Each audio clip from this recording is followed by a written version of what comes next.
ke nana modimo tla re thusa rata me le point mo batla re ke etse mohlala o monyane kapa ke o fe sebaka pele bana con page sebaka ka nne Alright. because be ke batla Tla nyana o phamisitse ba tseba be ke nna be ke batla ke cause ke shebile diputso tsa baina ba ka o di dikotsi because ba batla o vesi eri msadi wo ke tsuo and then o sina vesi eri msadi wo ke kereke yeah ayo Close ka conclude pele. Because I get it to ne ke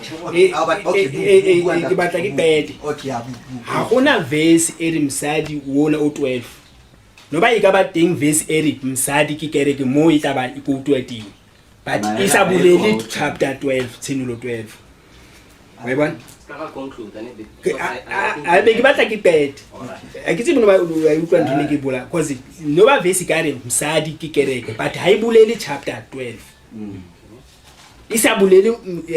vesi tla bua ka msadi ka ofele se re isa kai ho kereke ka ofele se re ke kereke yo ke ntwe ke ha gona vesi o se wa butsa diputso e fumantswe ba le e tla haijika because re tla batla vesi umzalwane magata e re msadi wona ke tsu isa hlaya re batla vesi e re msadi wona 12 ha le bulele hore e tla re msadi ke kereke e re yo msadi wo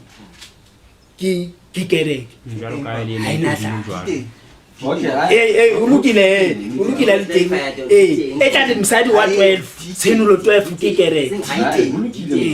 ke nana o solo ka batho ke tso putso eo se re e ka ba citing ulukile mzalwane magata a hlaluse ka ba bona ba gane if o na le nako mzalwane that's why ke suggest hore hantate a qala ka Revelation chapter 12 a qala ka verse 1 ha are woman aska sebisa strategy sa ntate ya mo a re nthabo ke modimo teng a bonse hore na ho rafumane revelation ya hore mosadi ke sena star ke sena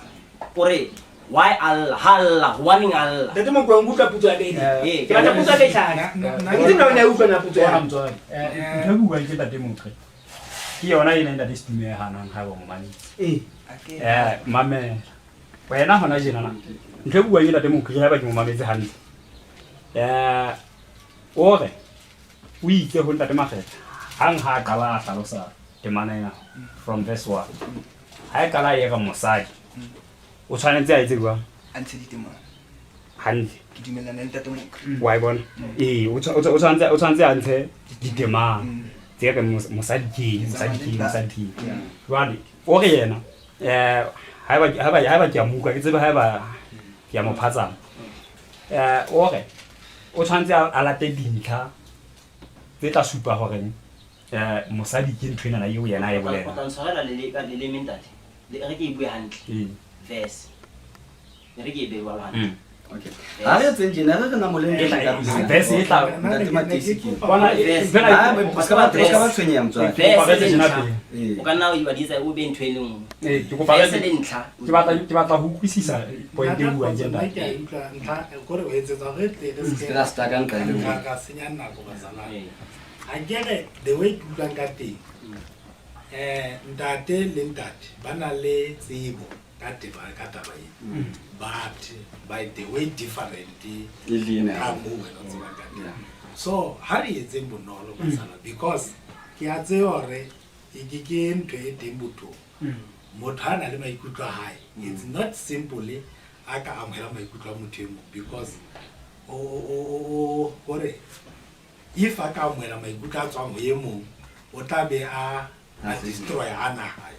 so o tshwanetse hore a hlaise to defend maikutlo a hae mara ntho e ntle ke hore jalo ka bana ba modimo ha ke re batla go hlaisa tshobotsi ya modimo bibeleng so ha re etseng ka moya o motle moena yena ya seng le mo file chance ya ra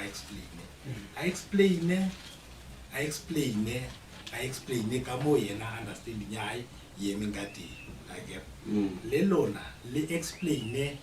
ha chance ya lona ile teng ka mo understanding ya lona e leng ka teng then ntwe e tla re thusa re rona le ba bang ba tla be ba ithuta re shebisise ha molelo hore di-explanation tsa lona le tsa ntate di kgona ho ntsha meaning ya 12 jwang ntho e tla re etsetsa bonolo ebile e tla re etsa hore re se ke ra fumana re kopana tsatsi le letsatsi re tswa mona re phisane fela go sa bona lona 12 e reng hantle because re tshwanetse go tswa mona re tshwere gore 12 enana e bolela eng la bona basalana so ha re etseng ka kopisiso gore nga moya o motle basalana hape gore ke na le ntho e ke rata gore e ka re ga itemosanyo wa bona teng taba tsena tsa Bible ke tsa modimo di senolwa ke modimo wa bona ho mong lo ye mong le mong ho ka etsahala hore o fumane hore mohlomong ne ke nahana re ka mo mona modimo a tsheneletseng ka telemine wa mosebetsi le ge arohana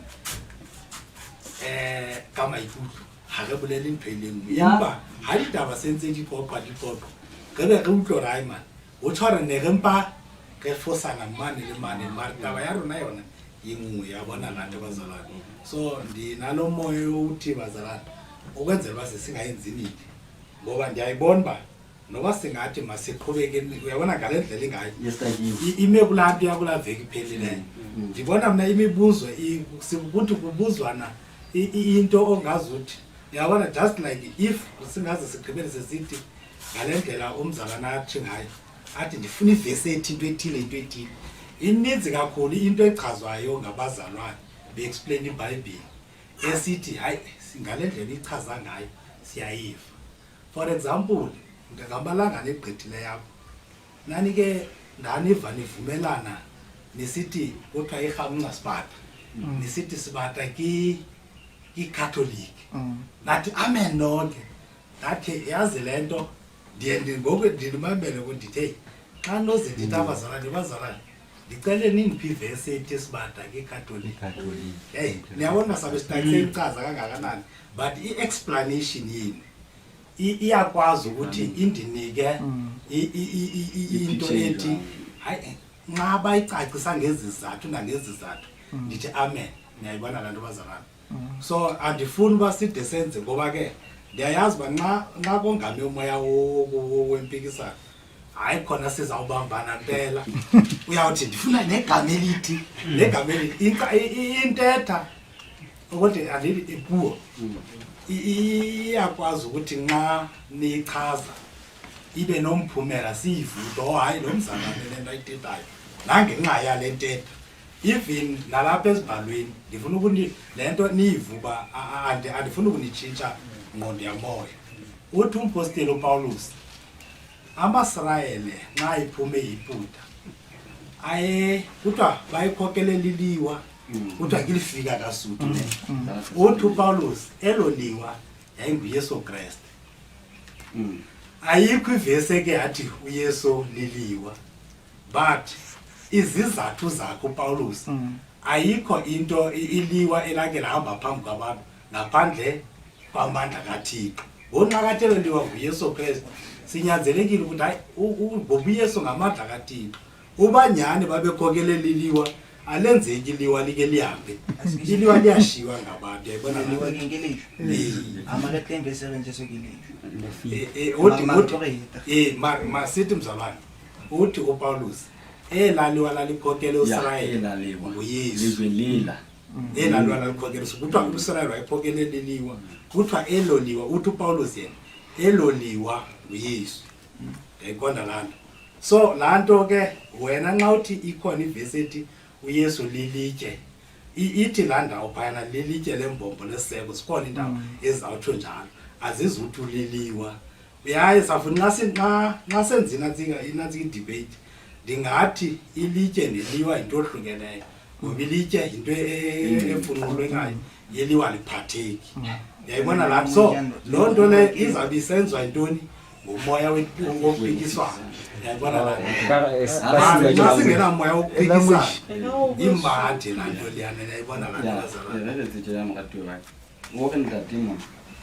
temana tse re njeso ke le diteng empa ra tla tlhalosa ya bolelang ha ene ba re ka buisana ka moya wa kganyetsana lejwe le lefika ke ntse ke tsa gwane lejwe ke ntwe e nyane ke ha kanti lefika ke ntwe go ha ke jwale mane Paulus we entse o tobokitse point ha are Jesu ke lefika le ntshang metsi go gana e bile jwang mohlomong re tla be re go botla le point tse ntšha ore lefika lane le ne le latela Israel e ne le lejwe literal ne le fika le o la thomoshe a le otle le metsi mme ore Paulus lejwe le lefika leo ke Christ jwale ore meneno ha gona temana ha re testamenting ya kgale mo re nana bo Paulus ne ba bana teng e hlileng e reng Jesu ke lefika ka sense mo ho no etsala ka yona mo feleng bona ke utlwisisa gore taba ya gore mo re ka fapanang teng ke ha o ka mpha temana reng gore when you make an yeah let me gore ke reng okay e re tse jena la temo go wena mo ratwe wa go ba ke ne ke tsore dintlha tse pitse sa mbukeng ya Isaiah jolo ka mo profeti mo aneng a bolela go khutla ha Israele go lewa ke wa tseba boletse go ya ha Israele go lewa jalo o bolela le go khutla ha hae go le ho ka makgetlo a mabedi ha mabedi makgetlo a buileng ka hore mare ke tla qolla a mabedi kgetlo la pele leo re le balang mane go Isaiah chapter 25 verse 19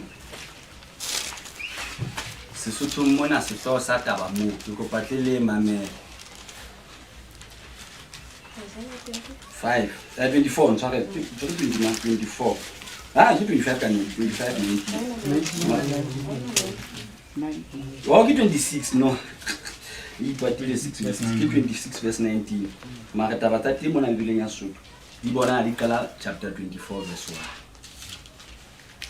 26:19 mara taba tsa teng mo bileng ya Sesotho bona di kala chapter 24 verse 1 mo se tlosa teng sa taba tsa naha ya Juda e tla sengwa ke point ya pele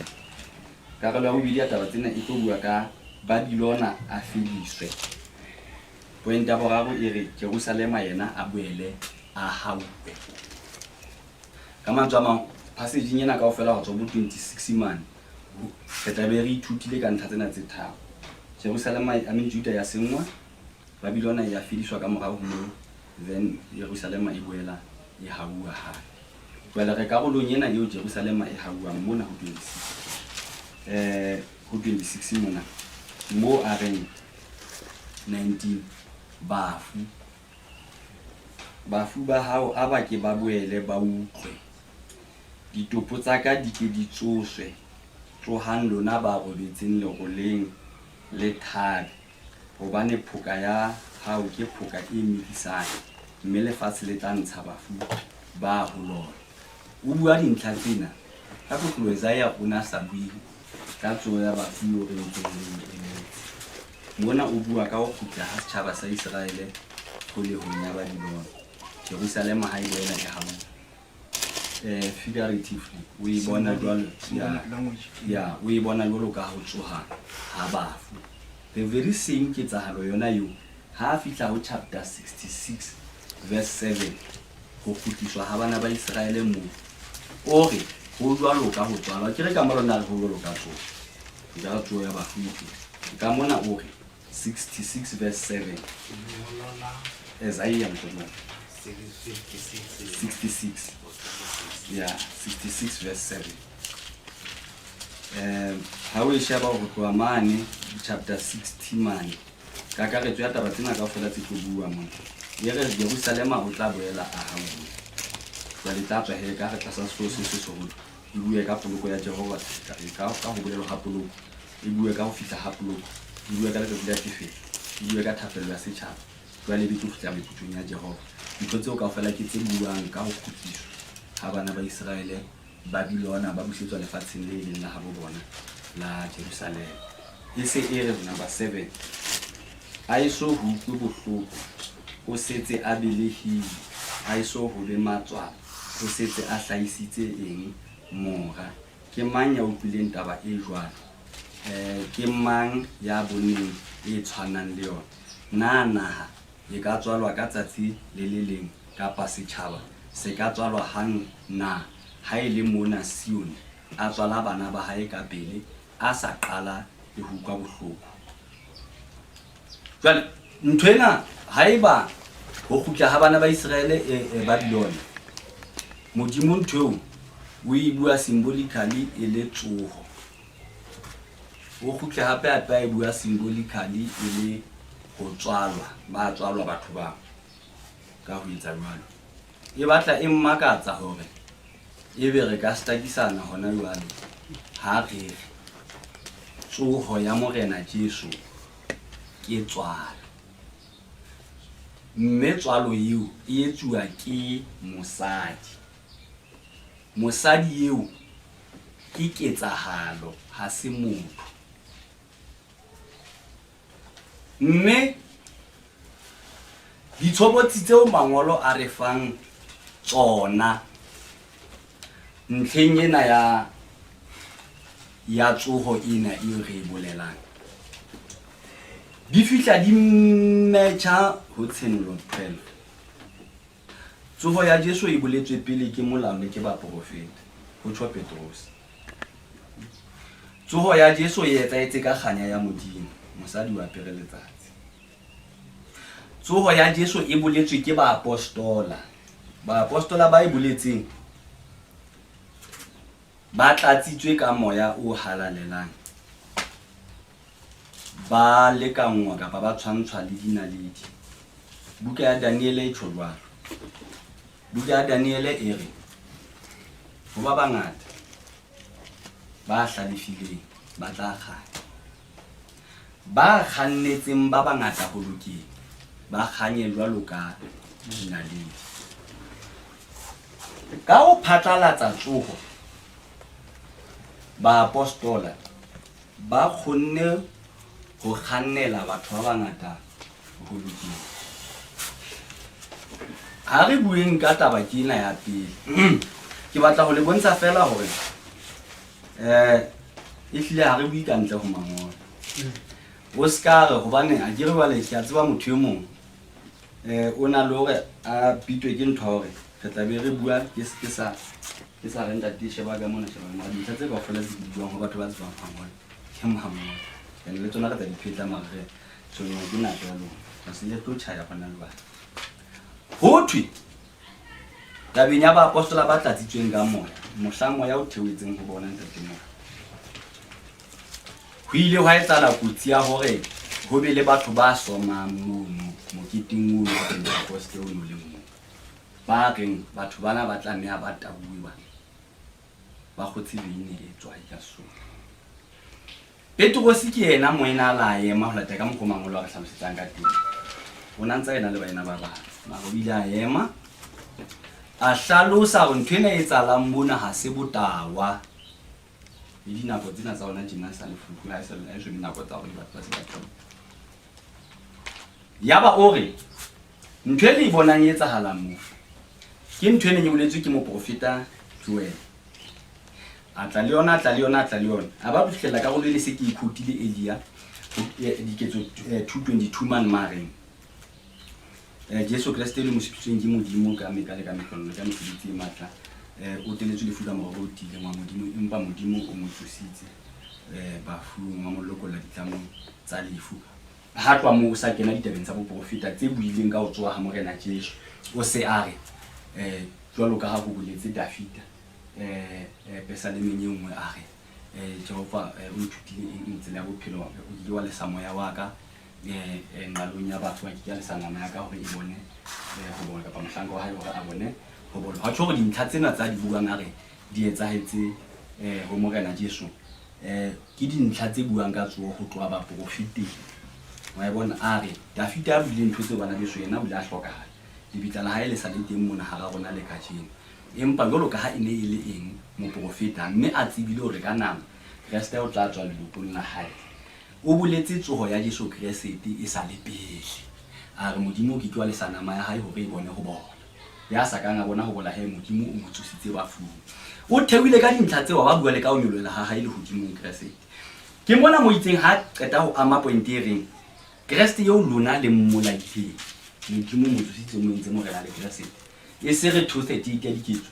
ya ba banna ba bang ba hlajwa dipelo ha ba utlwa pointi ba tla ho Petrus ba banna ba heso re ka etsa eng ke mo Petrus a reng ho bona e mong le mong wa bona a bake a mme a kolobetswe ka lebitso la Jesu tshwarelong ya ka lebaka la ho phatlalatswa hona ha tsoho ya bafu ke ba apostola bana yaba 3000 ya meya ya bolokeha tsatsing leo wa tjho hore ka tsoho ka ho phatlalatswa ha tsoho batho ba bangata ba kgannelwa ho lokela ha hona thuto ba eng le tla nthiba ba diphoso ha hona thuto e ba apostola ba ileng ba emisa ka matla ho feta taba go Jesu Kriste o tswile bafung ke hopola hore ha o bala 4:5 ona mo diketso mo e hlile to ke tsena pointing diketso 4:33 diketso 4:33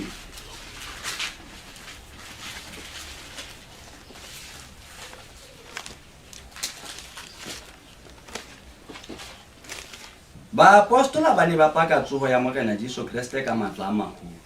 mme hlohonolofatso e kgolo e ne e dula hodima bona bohle ha hona temane nngwe e tshwang jwalo ka thuto e nngwe ntle le ka ho tsoha ha morena Jesu mme ha ba ntse ba phatlalatsa ho tsoha ho ha morena Jesu ba ne ba nkile e le basis ya ho phatlalatsa tsoho e tlang ho etsahala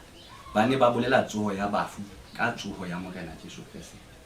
mme ka tsatsi le leng Paulus ha e mekgotla o tjholwana o re banna ba heso ka jeno lena ke ahlolwa ke lona ka lebaka la tshepo ya tsoho ya bafu wa tjhore bazalwane bana ba apostola bana molaetsa o ba o tjereng wa ho bolokeha ha rona ho hlile ho revolva lefung le tsohong ya morena Jesu ka lefu la hae motho wa rona wa kgale o fedisitswe ka ho tsoha hae motho wa rona e motjha o hlahile ke ka lebaka lena re mo apostola Paulus le kolobeditswe le yena le patilwe le yena ka ho kolobetswa kae lefung la hae hore jwalo ka ha Keresete a tsositswe bafung ke kganya ya ntatae le lona le tle le tsamaye jwalo ka bophelo bo botjha wa tjho bophelo bo botjha o phatlalatsa ho tsoheng ha morena Jesu Keresete motho wa rona wa kgale o fedile ka lefu la hae motho wa rona e motjha o hlahile ka lefu la ka tsoho ya morena Jesu ka ntlha tse ka rentseng e sa nkuka metsi ba ena taba yeno ya hore ruri mosadi ya bolelwang bukeng ya Tshenolo ke ho tsoha ha morena Jesu chapter 12 mane o ne pile ngwane sumane chapter 12 mane ho chapter 12 ho hlaloswa hore tra bone ka nako eo ha mosadi eno a ntse a le bohlokong ba ho beleha ka mantswe a mang ha tsoho e lebeletse NST ho hlaha ha mora ho na le bothata bona ba dragone e neng e eme mo mosadi a ka tswalang teng mara pono ena kaofela ha mo go ke utlwang ka teng e ne le semoya therefore e ne jere se mo ho dragone ne jamme e shebile ho tla ja ngwanenwa ha a qeta ho beleha e le ka mantswe a mang e ke ska hla e le nnete hore mosadi o bile ntho e siyo ba ngwana wa teng o tshile Matthew 27:62-66 e re bolella hore ha ba qeta ho theola ditopo tsa pastopo sa Jesu mane sefapano se be ba le ditleng ntho ile nya etsuwa moo bajuta ba bana ba ile ba ya ho Pilato ba ile kopa hore ka le dijolo ka ha ho ile ho etsahala hore mothetsi enwa a ba jwetse hore o tla tsoa bafung ka tsatsi la borao Pilato a ba dumelle hore ba ke ba ilo kwala mane le ditleng ba le tise hore motho enwa a tsa se ka ba tsoha moo ba e ba lebele hore ba utlwa ba e se ba tla moo bosiung mo tla ba utlwa motho enwa ba ntse ba tlatsa leshano la hore o tsohile empa ba sa ntse ba entse jwalo tumelo ba le ba e fumana ba sa ntse ba tisitse lebitleng mono ba bile ba le katile ho tswa teng Jesu la tswa Bibele e re bua ka dragon ya kere batho bane kapa ntwe no tweng ke dragon e neng e katile go ngwana ha tswa ba imotse hantle ke taba e hlaloswang ho Matthew 27:62 to 66 batho bane ba ne ba drive-wa ke moya wa Satane hore ba hanyetsane le ho tswa wa morena ke ba hanane le taba mme e morero wa bona ne le hore ba thibele hore a ska tswa ke understand ile maroma ama ile bugati ke ba juta ba ileng ba okopa go pila to ke ena representative ya mabona warrant kapa tumelo ya ho etsa jwang ba fumane go tswa go pila ka lebaka la kopo ya bona mme wa bona hore moya o wa Satane o no sebetsa le setjhabeng seno se halalelang ka mo bisang ka teng sa Israel mme ho no kenelletse morerong wa Satane ba prista ba baholo bao ka kurisonyana tsa iphokolla ke ba utlwisisang hore e ne le karolo ya boraro ya dinaledi tse neng di le mohatleng wa Satane ba kenelletse morerong wa Satane ntle ka morero ne swa bona e bibeleng morero kwa Satane ke hopola ho tloha ha o no qala nthwena ya keko morero e netse swa motho empa re temane Satane ha sa kentse pelong ya Judas bona morero wa mo ka mantswe a mang nthwena ya ho hanana le difulitso ya Jesu ine sa tswe batho mo le haka empa ine itswela ho mang ho Satane empa Jesu la tswa Bibele re bolella hore mesong ya letsatsi la boraro lenyolo ile morena le la theoha le ne le na le khanya e tshabehang tate Matisi jwale lenyolo ile itse ha le bona hala banna bana ba bakati ba tswa ho ba ileng ba balolo ka bafu mme ha ba ka ba tseba hore Jesu o tswile jwang ntle le hore le bona ba bone e le thithong motho no sa tswile ya ba etsa wang ha ba utlwa ha ba bona taba ena ba ya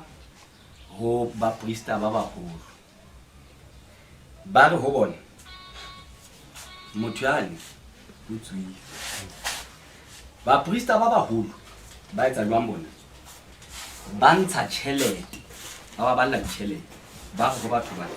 le skene na le nka la Jesu o ntse jwang o tswile bafu tsaka tjhelete ke ena le tla bolela ho ba busi hore ba rutuwa ba hae ba ile ba tla bosiu le robetse ba fihla ba mo utswa mme rona re le ba prista ba baholo re tla le supporta tabeng ena ketsahalo ena e seng e fongwa ka mora ho tswa ha Jesu iri bukeng ya Matthew 28 ke re bukeng ya Matthew 28 sense ke di bolelang ke tsa Matthew 28 iri ho Tshenolo man ya nahana ke bo 15 ke na bonyena e dragone iphutlalatsang noka ya metsi kae ka mora mosadi hore ha tsoe e se etsahetse e phutlalatsa metsi ho leka ho tima kapa ho leka ho dibetsa mosadi ya eleng ho leka ho tima nnete ya ketsahalo ena hore ya ntsha photlometsi ke ile ka re la sa ke mohlale mo ntate mo ke antseng a o bolela wanda teo a ke mo ratang le swapa ke ile ka re ha se kana go tsohle nna e reng ha ke bala ka ha dila go bala temana ile nngwe re metsi ke bongata ba se tshaba matshweletswele le mo e bang context ya tshubo le ke tlameha ho tshwarwa Bibele e re metsi ana ao dragone ya ntshang ane a tswa molomong wa yona Wa bona? Molomo wa tjho go fatshe le lona le na le molomo la tsamisa molomo wa lona Ho go mmetsa. metsa noka ena e phutlaladitsweng ke mang ke Satane. Mme ha le fatshe le qeta go metsa noka ena ke mo Satane ka nnete a ileng a give up a ka latela mosadi a ba tlameha ho tšhintšha a latele masala a mosadi e leng leloko la hae. Right jwale ke a hopola hore la senyana re ile ra bua ka ke ntse go lela demo ka wa bona patina ya word e ke ya Microsoft Word ke tlobile nako ya etsa print out ke rana ke tla etsa print out ho etsetsa hore ha o e hlahloba o khone ho checka piece by piece mo ho yona then we be question mark kapa scare kapa good wa bona ke tla etsa print out jona ha ina inela study sila sa PowerPoint se study la sina fela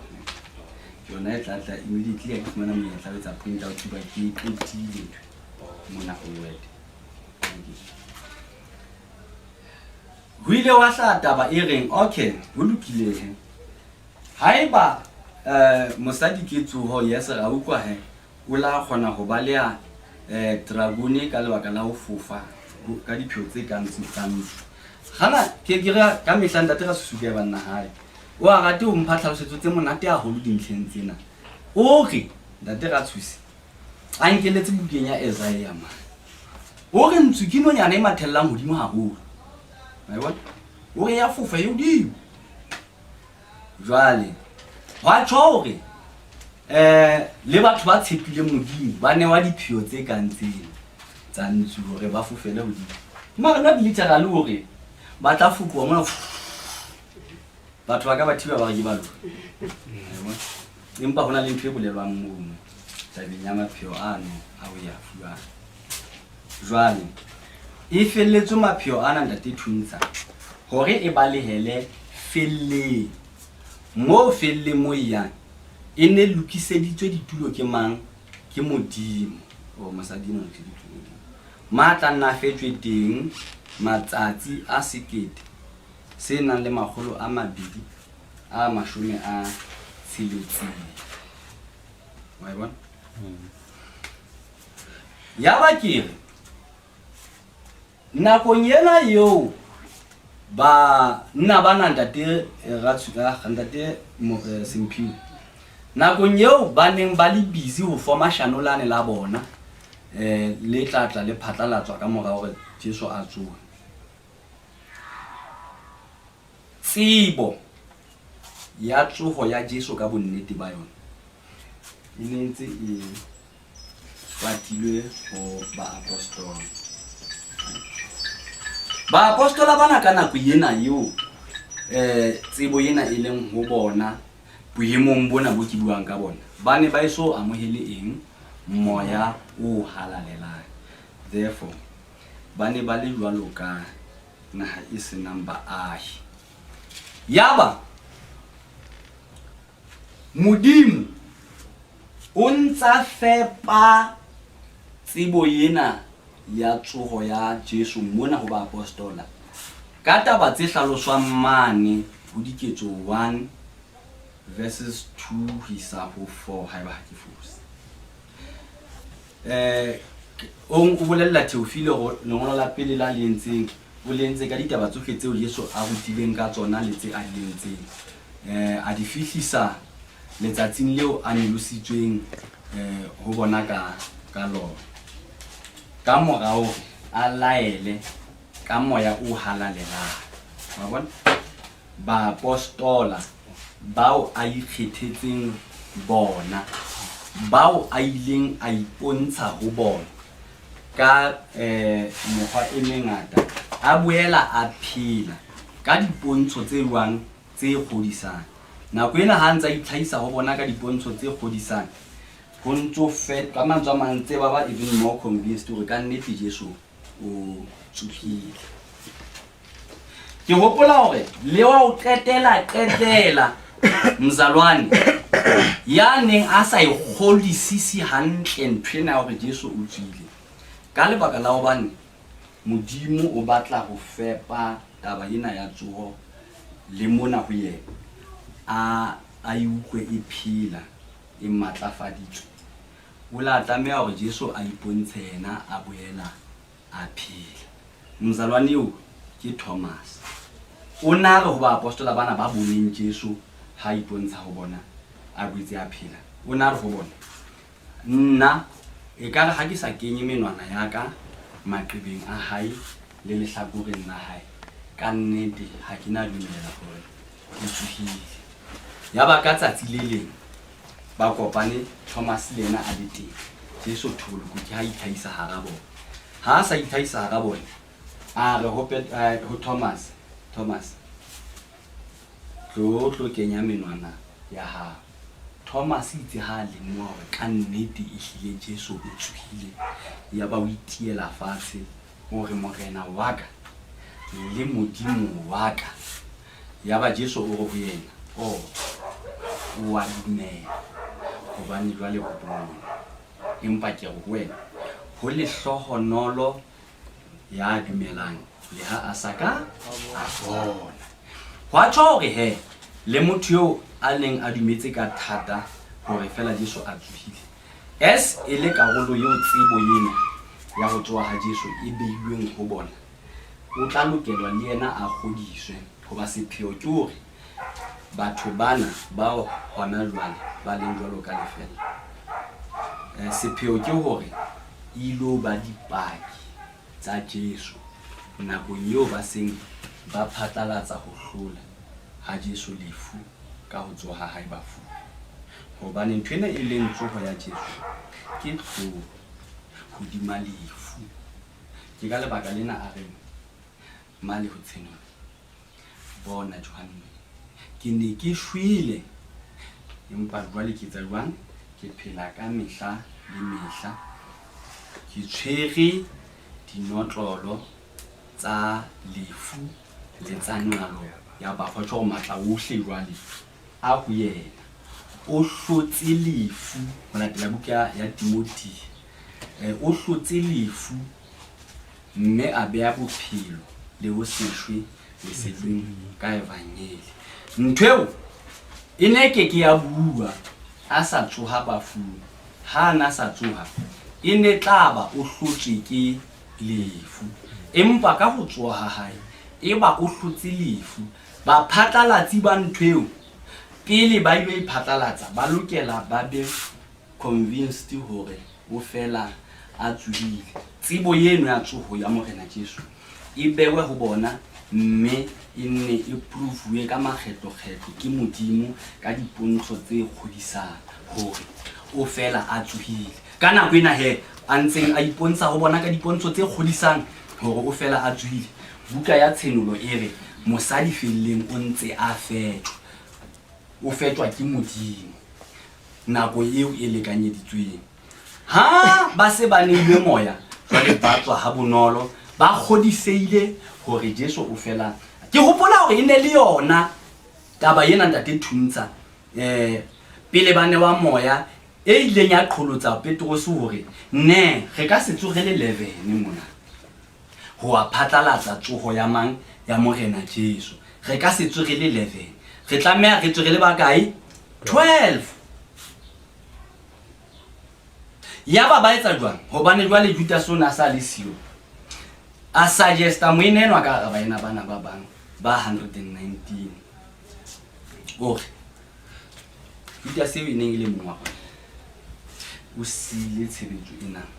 yo aneng a ifile ka baka le jwalo ka ho ngodi ho thwe bo aho ba hae bo fetoe dithako ho ska ba le motho ya ka a hanteng ba haeso hape ho itswe e mong a ke anke bodisa ba hae ka baka leo hara banna ba tsamaileng le rona mona le morena ho tloa kolobetsong ya Johanne ho fikela letsatsi leo morena a nketsweng hodimong ka lona e mong wa bona o lokela ebe paki yang ya tsoho ya Jesu Kriste ha mmoho le rona. Kana sheba ntate kgotso ne ho go sheba mogato wa kana sheba ke diketso 1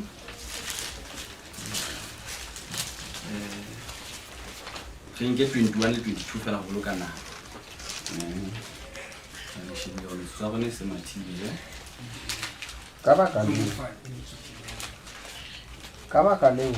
go banna ba bileng le rona mehleng yohle yo morena a tsamaileng le rona go qala kolobetsong ya Johane go fihlela letsatsi leo a nyoloseditsweng go rona. E mong wa bona e ka kgona e be paki ya tsoho ya hae le rona. E mong wa bona e ka kgona e be paki ya tsoho ya hae le go ha tshore ntwene le dikelelong tsa bazalwane bana ka matla e ne le ho tlapaka kang ka tsoho ya Jesu e leng seo ba ileng ba se etsa ha ba qeta o ne wa moya o jwang o halalela ba tswa e le dinaledi tse isang lesedi lena la ho tsoha ha Jesu Kriste ba fung lefatshe mme ba tswa ba le 10 le metso e mekae e mmedi. Ntlha tseo kaofela ke tla fa e mong le e mong mona ya nang le thasello studies a ilo itshebela mona ka hlonno ke kgonne ho ya verse jwalo e le hore a ka kgona ho ipalla a dumellane kapa a hanyetsane. Ha ke diella ke kopa hore ke be ke tshwae point ena ka na le nya hore ha re mathematical ha ho nna ha ho thwe 1260 days kapa nako dinako isa bohareng ba nako e nngwe ha ke ya leka ho etsa mosebetsi o mongata wa ho calculate ka ho hlokomela hore hangata ho calculate ho re fihlisa dikarabong tse sa tsamaelaneng ngamashi le seo lengolo le se buang.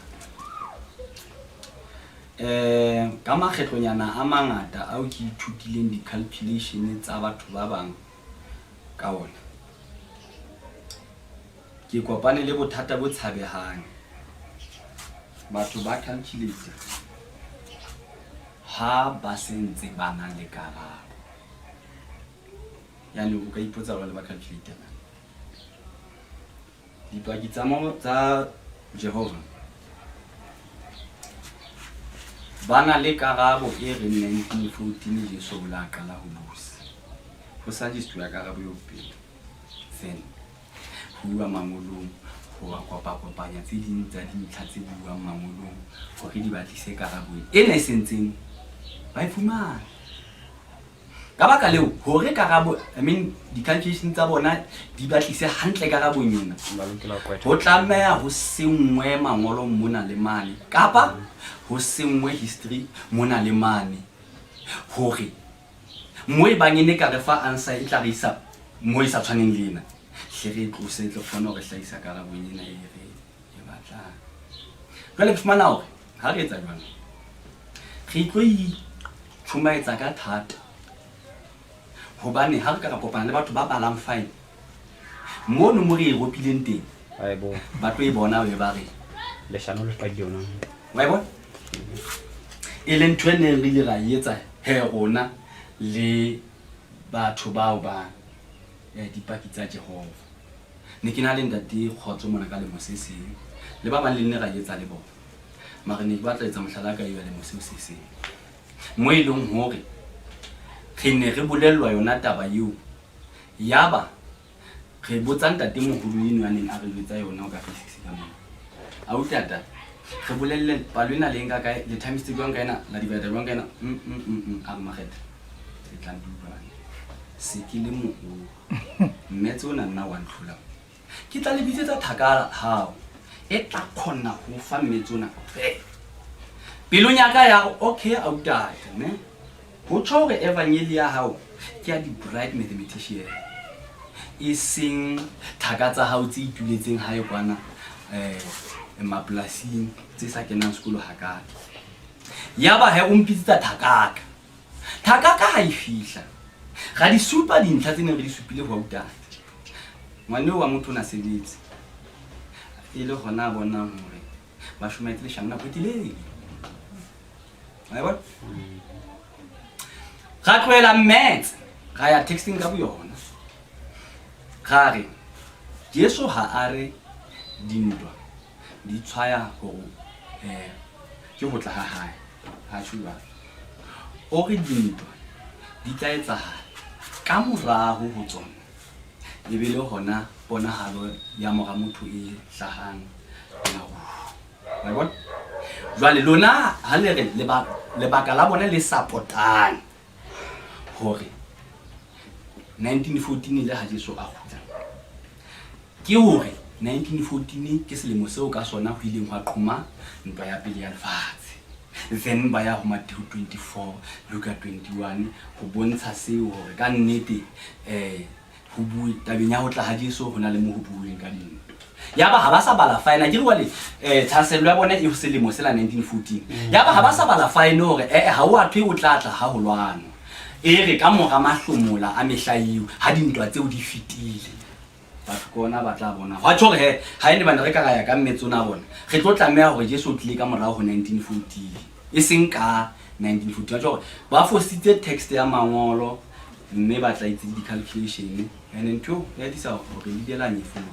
jwale nna ke motho a tjena he ho ena le tsinya hloka dintho tsa ma calculator tse tlang expose di portion tse ngata ke khethile ho mamela ke letso ya Jesu gona tabeng ena ya go khutla ha hae mo a re ntate Twinsa ha qeta ho bolela taba tseno kaofela le pontsho ya ho tla ha hae mono o re le tele ithute ho lekanya ditaba ka sefate sang sa fei hobane re ha le kala la teng le se le kaio ba bonolo mme le kala ho ba le tala le hlaisa dibatsi ha bona le le tsibi ka hore hlabula le haufinyana le lona ha le bona diketsahalo tseo le tle le tsebe hore mora motho o haufi mme o monyana jwale ho sheba ha sefate sa fei se qala ho hlaisa mahlaku ha ho batle calculator wa sheba o bone ka baka leo ha o to 1260 ka ha ke a tseba hore modimo tsela eo a rekonang dinako ka yona sometimes ha e tshwane le ya batho ha ke itsenye ka o leka ho nka mmetso wa batho ho etsa ntho modimo a e buang empa ke re okay re ke thole ke share ha eba ona itse ho tloa mona ho ya mona e tla be le 1260 days jwale ke a sheba ntho ena itseng e tla hlaha mona ha e hlaha ke re okay ho tsho go 1260 days if le ha e ka ba heka literally mahlong a rona ho fitile 2 days mara ha eba ntho a e buile mona a re ho tloa mona ho tla hlaha ntho itseng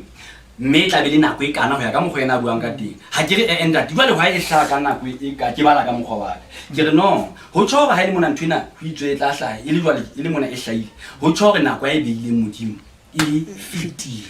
amen tate modimo o buile nnete nthwane o e buile ngwa re tla etsala jwale e entse jwang e etsahetse ha o etsa dipalopalo tseo ke a o bolella there is no way ya hore o nepe text ya mangolo hantle o nepe history hantle o botswe le answer eo e le jwalo ntate ra tsile pele ke tla fanta teng ke mona kala o phamisa no ya ke ne ke ka mantsono go tshwanyana ke tshwaela le ka go ntse bua ga ke shebile maemo a e ke bona nna le matlao ha o tla sheba ditaba o sena mentality jwalo ka re shebile mosadima go na le bodimo le bodisane mono ke mosadi go mo le stars go na le mabaka a beuwa mono a bontshang hore mosadi enwa o hlokile le mosadi ya itseng ikogo a ruhile mo harolile go mosadi ya itseng mabaka a teng mono ya neno o na le ka mokgwa wa hae enwa o na le ka mokgwa wa hae so ntho e ke bone le bohlokwa haholo ho bohlokwa hore o shebe ditaba o sena nkare kelello nngwe e itseng mme o tla kgona ho o nepe o kgone ho o di arohanye jwalo ka di bisa tshwane ke le ka o tshwaisetsa mono ho bohlokwa haholo mosadi mo le mong o na le ditaba tsa hae and if ana le ditaba tsa hae ba kekeng ba tshwana. Okay, ntlha eno e buang tate ka tseleng ke tla fana le tumelo sebaka sa tlo bulela dipotso ya ka karetso ke nana o karolo eo ntho e nngwe le mo seng ka ka ile dipotso ya hona ntho e buang ke ile ka qala ka yona le baena bana ha ne re qala mona ho bua ka Tshenolo 12 ya ba kere ha so re ntate Simphiwe ha hona dikerekeng tse re tswang ho tsona le go o ka botsa ntate Moruti Phimo monna no e swine le ntate Moruti kerekeng ya rona ya New Apostolic Church in Zion nna ka bomadimabe ka ka le hlohono ke ile ka tswa ke sena stulo ke le mabalane ne ke ratelwa go kgona go bala ka speed ke mahaeng a kere jwale mahaeng mane ga itsedi tsa rona tseo hangata di tswang mo mabalane ha se batho ba neng ba bala bile ka mehla jwalo ha o thwe re tla phetla ka ho numera o qala o tshenola a phetla one by one go ya kwana morao jwale o tshwarella nako pina e tla dintse ya lololo e emetse go ga fihlelle temaneng jwale ka ha nna ne ke le motho a bilang a ntse a bala ne ke kgona ho ya ka speed temaneng tse ba di batlang ka lebaka leo ka ratuwa haholo ka ba mabalane ke motho a balang jwale ka lebaka leo hanga ba ka fumana le se sa befang khidi fela studio le sa khosa monyako ha ke ya ka baka se le ka newa seo sa mabalane le tshepelo nthiyo ne ke borare ne ke sa rata ho lwa tswa hobane ha ke qeta ho bala e ba ho bana batho di apara ke ho apeswa mane ke ha qeta ho bala ke re tu ho tlo qalwa ka nna o thwe ne mabalane re buetse mo na ntso bala mo ke se baka sa ka so so ne ke chamelletse ka bo mo le nna ya studio seo sa ka jwale ntate Moruti mona ene le ntate Moruti wa ka branching bobo seng bona boneng ba le go right re tsebane le ena e sa le mefangkine ne sa le mefangkine di fitela a fumana promotion e ba mo so ke ngwana le sentse bine re kabane ke ntweng bona ka ntshia jwang ya bana ha di promote le pele na magena o sa qhumisetswa right re na le dithuto tsa kereke eno ya habo rona tseo ka kotloloho e neng e le dithuto ka karetso tse tsamaisang kereke a bona hore re utlwa hantle seo mangolo a se buang o mmotse ile ka tlameha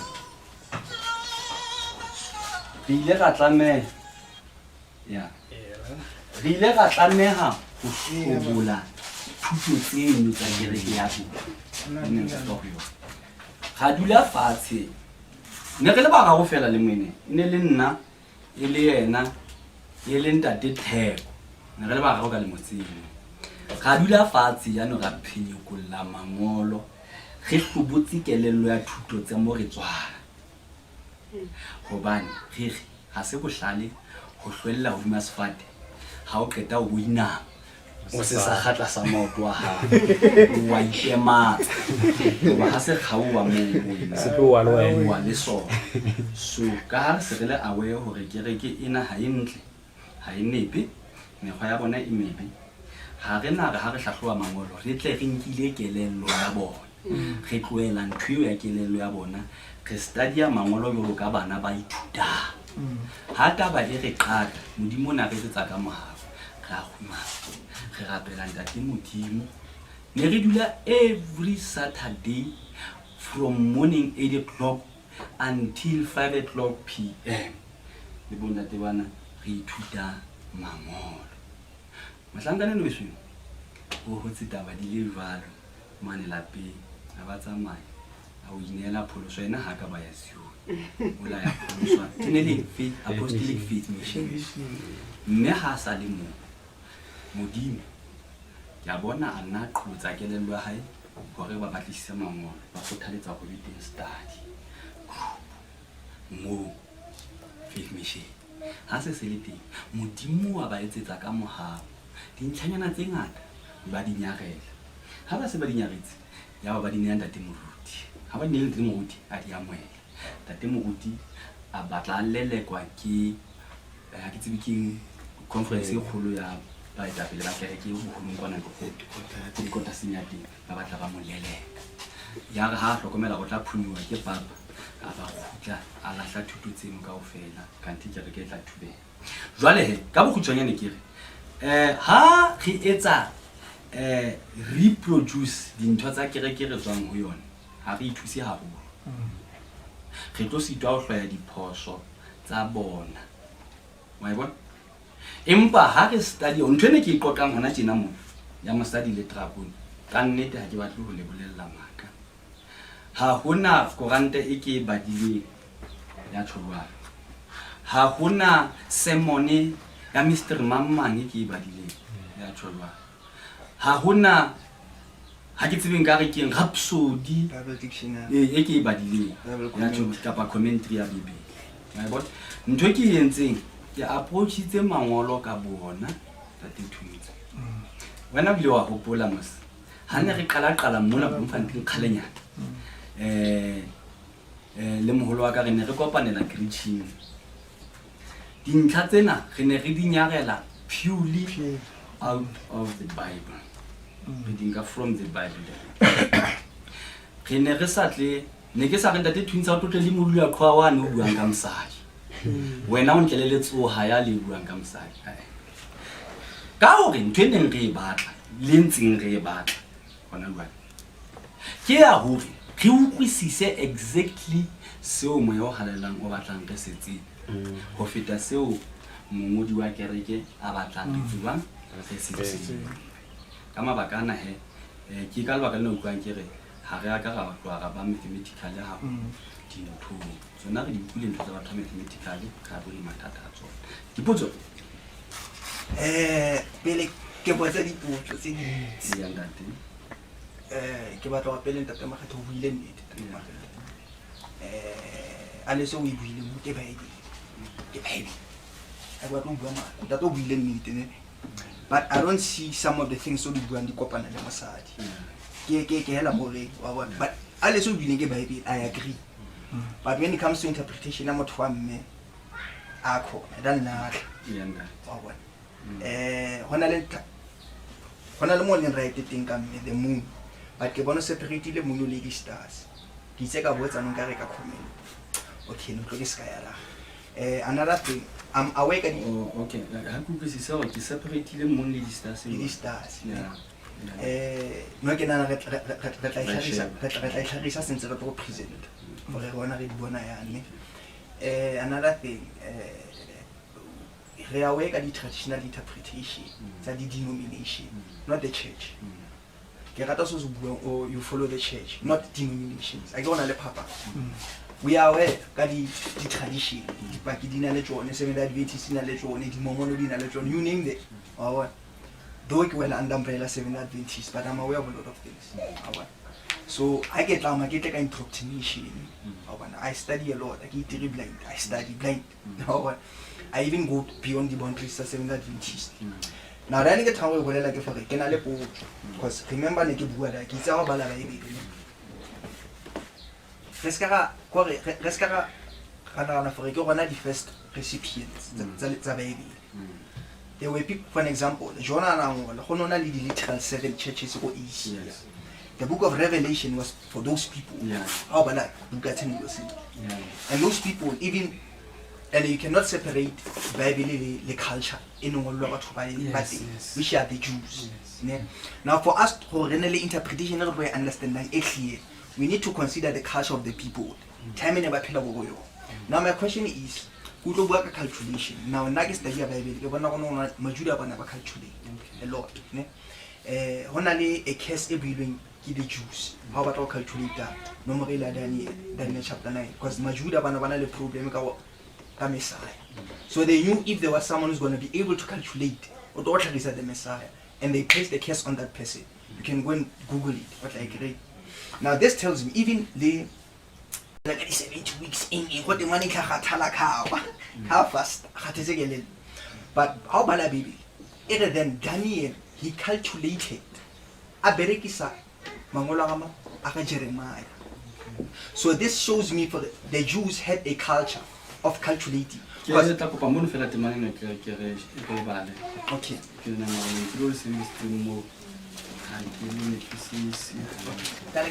Daniel 9. Daniel 9. Verse 18, 49. Because he didn't understand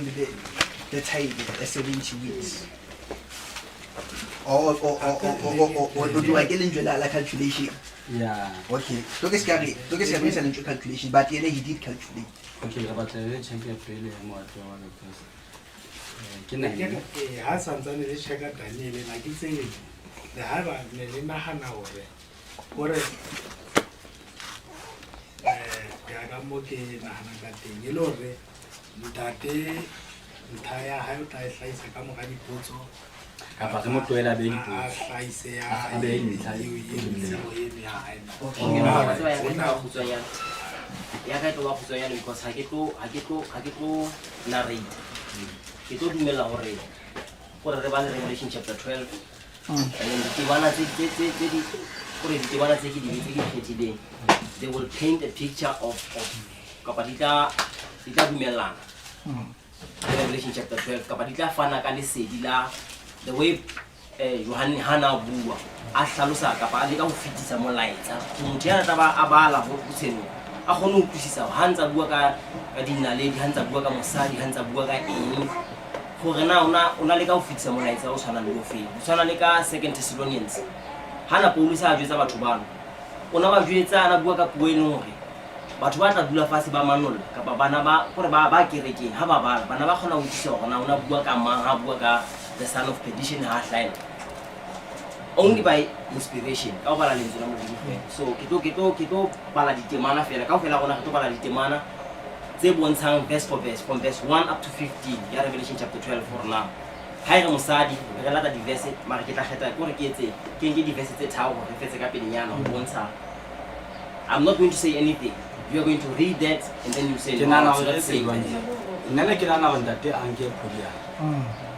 ne then ya kenana ho dintlha tsa taba di bile mohlomong tse ding tsa tsona di tla be di atla sa dipotso tseo Itla gabe. Yeah. Okay.